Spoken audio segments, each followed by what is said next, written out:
silhouette. Okay, welcome back sa ating channel mga bro. So, bali katatapos lang natin gawin tong Toshiba na rekta sa 220 volts sa AC. So bali ano yan, US mid yan, 120 volts lang. Ayan, marami ding parts yung nasira sa kanyang power supply, pero okay na. Tapos ngayon may dinala dito yung kapwa natin na technician na isang board ng Devant 58 inches. Bali, nabili lang daw niya to sa magbubuti at nung binuksan niya, ito, sabog yung kanyang power supply. Parang nakidlatan to kasi pansin ko dyan, no? Parang may spark pa dito. Ayan. Pansin, halatado yung spark, di ba? Ayan. So, bali, ito na lang yung gagawin natin. Try nating videohan. So, ito yung kanyang PFC or power factor correction. Yung bumigay sa kanya or yung nasunog ay yung para sa supply ng 12 volts at saka 18 volts. So ito. Itong malaki, ito naman yung papunta sa kanyang backlight. So yung ginamit sa kanyang backlight ay dalawang MOSFET. So ano yan? Half bridge. Yung sa 12 volts at saka 18 volts, ano lang to, flyback converter. So single MOSFET. So ayan, tama nga, flyback converter yung ginamit. So pag ganito, pwede natin tong gamitan ng 4 wires o kaya yung ano natin, yung star W. Pero check muna natin kung ano-ano yung mga sirang pyesa. So dito, sabog yung PWM IC natin. Ayan. Dito, sabog din yung kanyang current sensor resistor. Ayan. Okay, check na lang natin.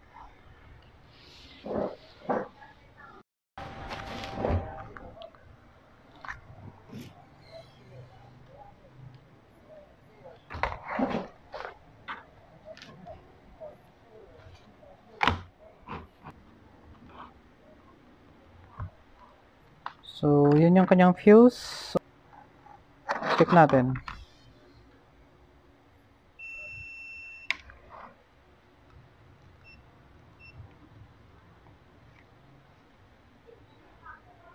So, ito yung kanyang fuse. So, okay yung kanyang fuse. Sigurado na shorted tong MOSFET. Ayan. Shorted yung MOSFET doon sa sabog na area. Check pa natin yung ibang pyesa. Itong current sense resistor, automatic open yan, sabog eh. Punta tayo sa kanyang half bridge. So, parang okay naman yung MOSFET. Doon sa kanyang PFC.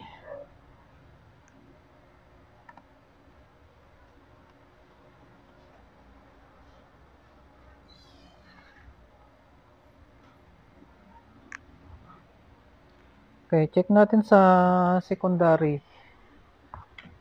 Check natin itong mga diode sa secondary.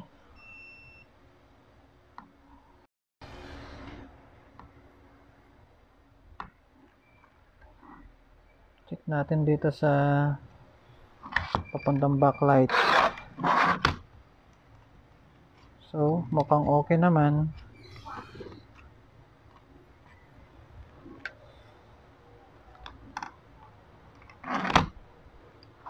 Check natin sa resistance.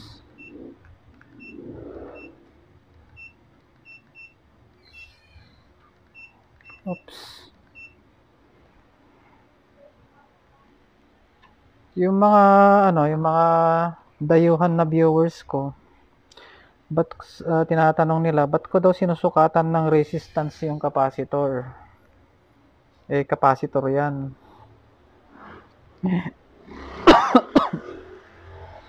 Hindi niya alam, yun yung way ko para matrace kung mayroon pang shorted or leak sa circuit. Kasi yung capacitor, lalo na yung mga filter, connected yan sa ground. So, pag abnormal yung reading yan, ito okay, nasamig siya. So, okay. Lahat ng naka-connect dito sa ating main filter capacitor, malaki yung chance na okay. Pero syempre, kung yung capacitance, yung sukatan natin sa kanya, syempre yung capacitance tester, yung natin, o doon tayo sa range ng capacitance naka-setting. So kung bakit ko sinusukatan ng resistance yung mga filter capacitor, paraan ko lang 'yon para ma-check ng shorted or leaky sa circuit or abnormal resistance. So parang 'yan lang naman yung kikita ko dito na problema, yung kanyang flyback converter na source ng kanyang 12 volt supply at saka 18 volts. So ito siya. Isang MOSFET at saka PWM IC na sabog. Ang gagawin natin, tatanggalin ko yung PWM IC, yung mga hindi na kailangan na circuit dito. So, ang gagawin ko na lang dito ay yung ating star W yung lalagay natin. Kahit na malaking TV to, 58 inches, kaya pa rin niya mga bro, yung star W. So, check ko na lang kung ano dito yung gagamitin ko na optocoupler. So, dalawa yung ginamit dito na optocoupler. Yan. So, yung isa para sa switching, yung isa naman para sa feedback. Or para doon sa feedback para sa ating secondary. Mostly sa 12 volts na yan kinuha, yung kanyang feedback. So, ang gagamitin natin dyan yung feedback para sa 12 volts. So, para malaman kung asan doon, check natin dyan sa dalawang opto na yan kung ano yung naka-ground. Or buzzer tayo. Check natin kung alin dyan yung naka-ground yung kanyang pin number 3. So, yung black test prod natin sa negative ng ating main filter capacitor. Sa sa primary, sa hot ground. Check natin. So, ito. Itong opto na banda dito sa gilid. Kasi yung isa, walang buzzer, oh. Yung isa na opto, para sa, daanan yan ng signal para sa on and off ng ating PFC. Yan. Kung susundan natin yan, pag nag-on kasi yan, ayun, masusupplyan yung BCC ng PFC. Ito yung gagamitin natin sa banda sa gilid na opto. So, check na lang natin kung may shorted sa sa linya ng opto natin kasi gagamitin natin to. Pumunta siya dito. So, pwede nating i-cut yung ating pin number 4 para hindi na siya maka-apekto. Check na lang natin yung yan, pwede natin i-cut na lang or tanggalin yung resistor na pumunta dito sa circuit. Kasi pag ganyan nasunog, baka may pa yan, baka may resistance pa yan, or pwede natin siyang linisin.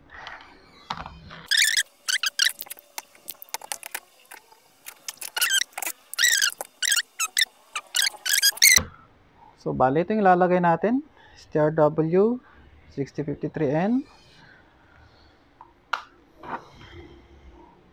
So, bali, marami na tayong video kung paano ito ilagay. So, bali, ang connection niyan ay yung kanyang pin number 1 ng ating stair W.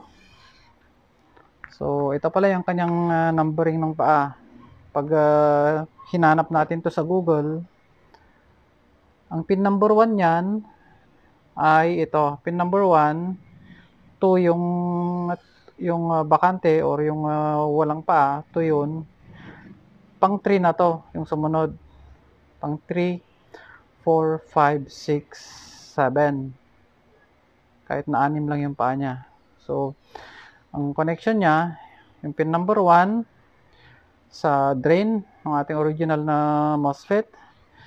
Itong pin number 3, yan naman yung current sense resistor. Lalagyan natin yan ng, papalitan natin yung pumutok na current sense resistor. At doon natin i-connect yun. And then yung pin number 4 natin, BCC. Yung BCC na yan, yun yung 12 to 18 volts. Yan yung run DC or auxiliary supply. Tapos yung sumunod ay 5 at saka 7. Pag kukunik na natin yan, dahil kukunik natin yan sa ground, yung pin number 6, pin number 4 yan ng ating optocoupler. So, ito yung connection. Pin number 1 ng ating star W dito sa original na drain ng MOSFET. Tapos yung pin number 3 niya or CS or current sense dito na. Dito tayo. Kukonik natin dito pero lalagyan natin to ng resistor din. Yung available ko dyan, yung ginagamit ko 0.27 ohms. Tapos yung kanyang pin number 4 dito na sa supply. Ito na yung supply ng kanang auxiliary or run DC niya. Pag chinik niyo yung circuit niyan, may connection din dyan dito sa kanyang startup. Yan, may connection din siya.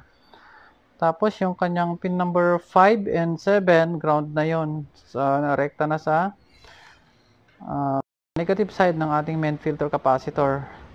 Tapos yung kanyang pin number 6, pin number 4 ng opto. So ito yung gagamitin natin na opto. Feedback ng 12 volts. So 1, 2, 3, 4. Check na natin. Okay, tama. 1, 2, 3, 4. Yung sa pin number 4 tayo. Connect yung pin number 6. So okay, ano ko lang mga bro, connect ko lang. So balik tayo. So okay mga bro, bali ito na yung kinabitan natin ng star W. Ayan. Tapos nung dinouble check ko pala yung kanyang opto, may problema yung isa. Kaya pinalitan ko na lang yan na dalawa.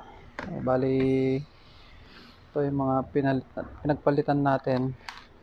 Tapos yung linya ng opto na may problema, dinouble check ko dito. Ayan. May shorted pa pala dyan yung isang switching transistor, yung SMD, PNP, ano yan, PNP transistor. Kaya nilagyan ko na lang ng PNP transistor na mas malaki na, yan. Tapos meron pang SMD na Zener diode dyan, shorted din, may resistance na siya na 100 plus ohms. Ano yun, 16 volts. So nilagyan ko na lang ng ganyan. So bali yung mga tinanggal natin na pesa, so yan, pati yung kanyang pati yung kanyang capacitor na value ay 101 by 1 kb. Ayan, nakakonect yan sa drain at saka source. Ayan o, putok. Buti dinouble check ko. Tapos yung yun yung diode na SMD, yung kanyang PWM IC. So yun. Okay, ano tayo? Voltage checking na tayo. Siguro dito, ganito na lang. Ito na tayo. Para ano natin.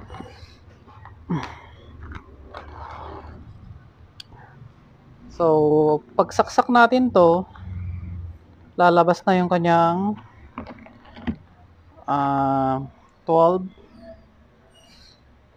Ayan, lalabas yan yung kanyang 12, 18 volts. Pero ano muna, lagyan muna natin ng ano. Siguro lagyan muna natin ng bulb yan. Yung tetes ko dito na bulb.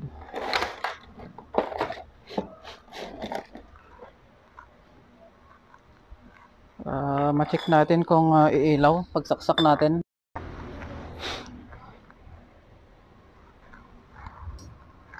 So, dito ka lang ilagay ito sa 12 volts. 12 volts yung ating bulb.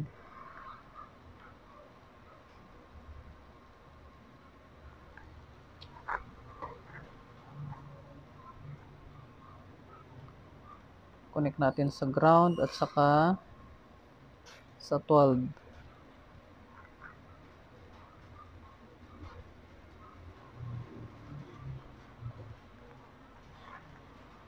Ayan.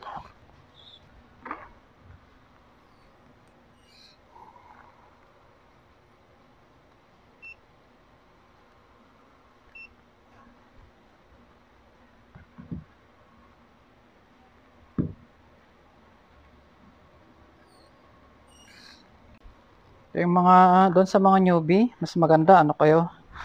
Kung nagto-troubleshoot kayo ng power supply, gawa kayo ng ano nyo, yung test bulb. Marami naman nang nag-upload paano gawin. Okay, saksak natin, mabilis lang kung iilaw. Ayun, may ilaw siya. Check natin yung voltahe niya.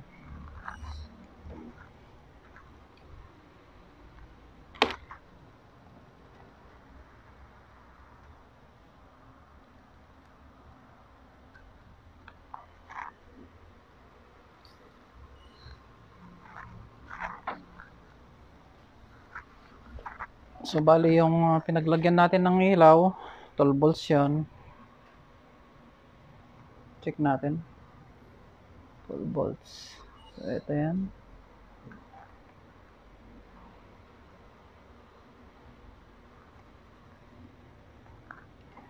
Saksak natin. Ayun. Sakto. 12 volts. 12.1.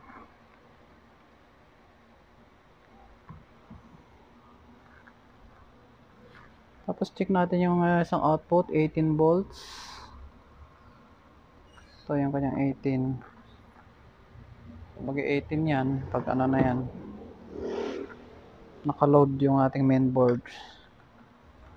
Pero syempre, yung kanyang PFC, hindi pa yan naka-on. Saka yan magbo-boost up or gagana yung kanyang PFC pag pag nag-power on na tayo. Pero ano natin, force on natin yung kanyang PFC. To, sukatan natin yung kanyang main filter capacitor. Mababa pa lang to. Yan, nasa 300 ano lang.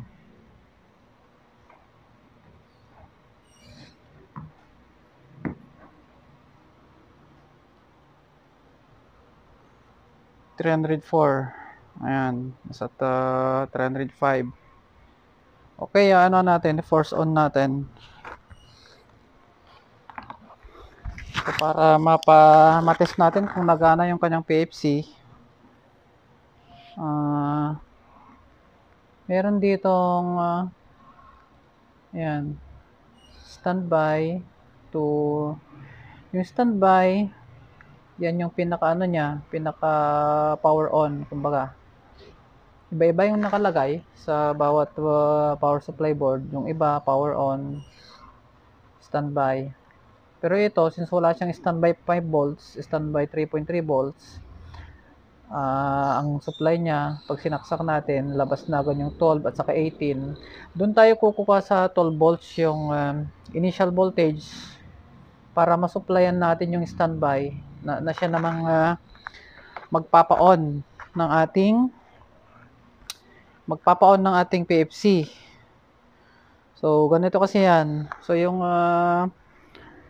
kikita nyo, yung dalawa yung opto niya, yung isang opto, yun yung ginamit natin. Yan yung stabilizer ng ating or feedback ng ating 12 volts. Yung isa naman, yan yung daanan ng signal para sa switching ng supply para sa ating PFC. So ito yan, yung transistor na yan na pinalitan natin, ito yung nag-switch ng supply para magkaroon ng supply yung ating driver ng PFC or yung kanyang PWM IC, at saka gagana naman na yung PFC natin. Okay, sukatan natin para makita nyo. Saksak natin ulit. Okay, saksak. Ayan. So, yung kanyang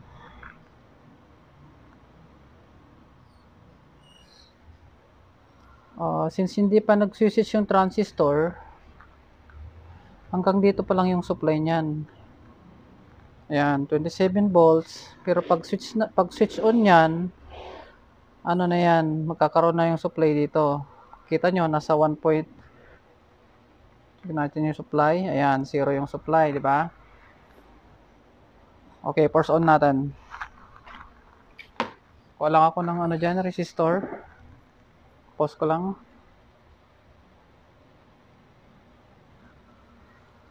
So, bali since sa 12 volts na tayo kukuha, gagamitin natin ay 10K. Pero kapag meron niyang 5 volts, pwede tayong gumamit ng 1K. 1K or 470 ohms or kahit na i-short na natin. Pero itong 12 volts, hindi natin pwedeng i-short to. So, ito tayo sa standby. Standby to 12 volts via 10K resistor.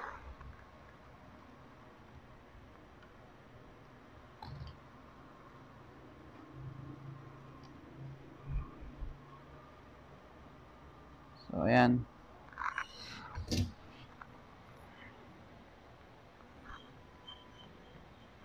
Okay, saksak natin ngayon.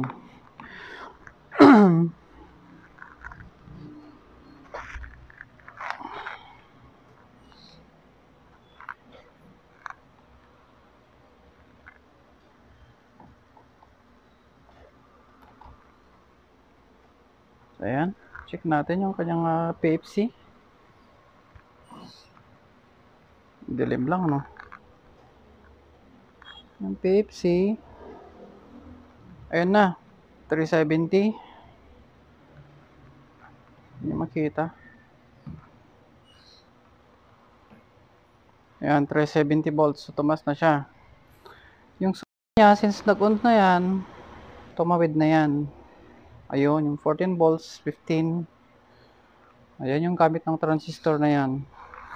So, okay na to. Pwede na nating i-message yung kaibigan nating technician na nagdala. At pwede na niyang kunin. Check natin yung kanyang pondo ng capacitor. So, meron siyang pondo na 16 volts. So, okay siya. So, bali,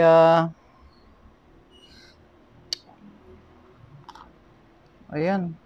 Sana nasundan nyo yung natin dito, yung ginawa natin.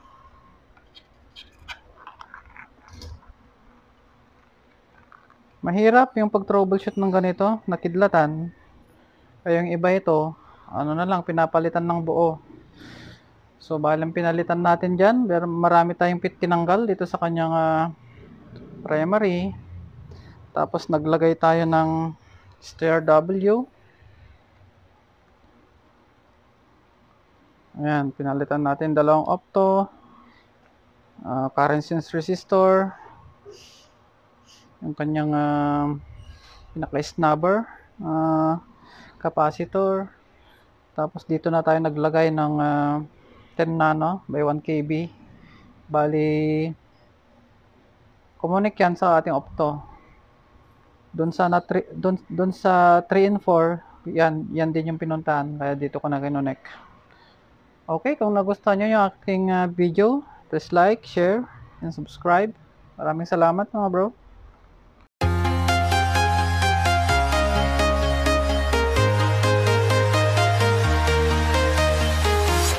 I'm walking alone the streets.